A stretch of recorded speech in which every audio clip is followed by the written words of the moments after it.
Страшная авария произошла 21 января на выезде из Ахмесджита на участке дороги с реверсивным движением между микрорайонами Каменка и Белая 2. В темное время суток водитель автомобиля БМВ сбил пешехода. В результате этой трагедии погиб 14-летний Магомед Исраимов, ученик 42-й школы. Я уже проезжала мимо, то есть я уже видела. Летел автомобиль на очень большой скорости передо мной.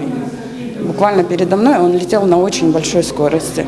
Естественно, остановить автомобиль невозможно. Это очень страшно, это крик души.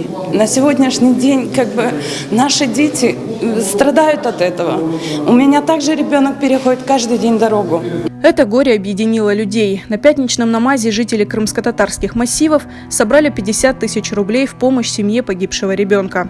После трагедии жители микрорайона Каменка, Белая 2, Акрополис, Хошкильды потребовали встречи с представителями власти. Уже 6 лет люди просят чиновников принять меры для безопасности дорожного движения на этом участке.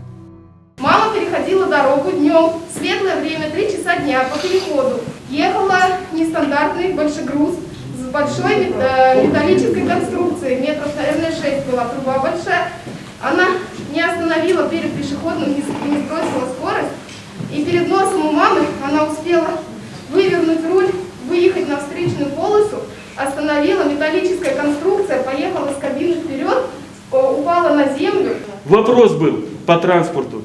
Поднять вопрос о дороге, светофор по Хошкильды, Каменка, реверсные разметки. Был разговор. Я говорю, были люди, которые это зафиксировали. Еще аварии не было, погибших детей не было, аварии сильные были.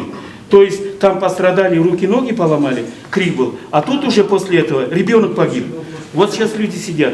Каждый из нас, вы, начальство, вы, стоящие здесь перед ними, будете говорить, представьте себе, что это наш ребенок мой. Пожалуйста, крик души. Ситуация на дороге стала еще более опасной после введения на участке проспекта Победы от улицы Глинки до улицы Арикет реверсивного движения.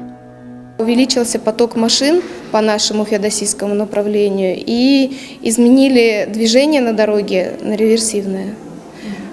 Оборудовали на бумаге, ГИБДД отписывается, что оборудованы пешеходные переходы. Да, там есть фонари, да, есть указатели, но в темное время суток не всегда включают фонари, освещение на федеральной трассе, при том, что оно стоит уже, наверное, года 3. Пешеходы вообще не всегда видны в сумерки и в темное время суток, естественно, даже днем не всегда останавливают. Это действительно у нас давно уже животрепещущая проблема. Это пешеходные переходы на трассе федерального значения. Большие поселки расположены по обеим сторонам дороги, и постоянно в течение всего дня детки ездят на учебу, жители. И в связи с увеличившимся потоком машин стало очень сложно перейти трассу федерального значения. Изменили движение на реверсивное, соответственно, сейчас нет безопасного центра дороги, где хотя бы можно подождать, пока тебя пропустят, даже на пешеходном переходе. Машины не останавливаются. Если какой-то добросовестный водитель остановился, то со второго ряда машины летят на полной скорости. И мы ежедневно подвергаем большому риску жизни своих детей и родственников. Когда 21 числа вечером сбили ребенка на пешеходном переходе, утром поезд ДПС стоял у нас на повороте на Айковал и штрафовал водителей, которые поворачивают к себе домой поворотом налево. Это что, это ваша развязка всех дел? Это правильное реверсное движение.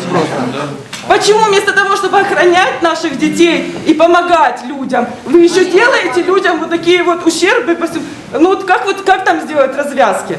Как допустили сделать реверсное движение, где по всем нормативам реверсное движение категорически запрещено? Жители близлежащих микрорайонов надеются, что на опасной дороге появится спасительный светофор и надземный пешеходный переход.